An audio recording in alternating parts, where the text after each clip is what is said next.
Isa na naman pong mapalad na entry sender ang napabilang sa umahabang listahan ng mga Bombo Millionaire. Ang panibagong milyonaryo sa ating promo na Buena Maro Salvo Year 20 ay si Cheryl Teologo mula sa Bombo Radio Butuan. Residente siya ng Matiao, Bonbon, Butuan City na gumamit ng proof of purchase na URC na Mr. Chips.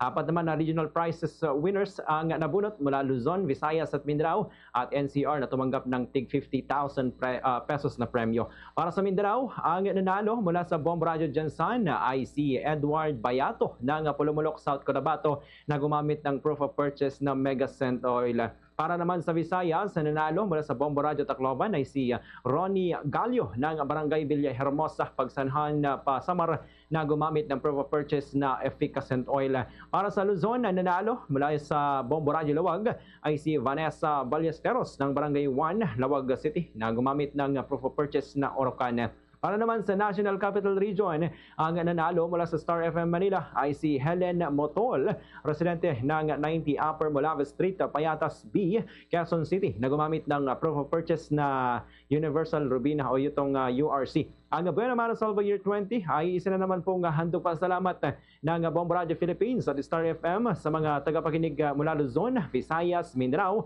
at sa NCR. Katuwang ang mga kumpanya na nagagawa ng Orocan, Syngenta, URC Products, Maxi Care Clinics, Pioneer Epoxy, Fabriano Appliances, R. Floretta Pawn Shop and Jewelries Incorporated, Universal Rubina, Megacent at Herbacent Oil at Efficacent Oil.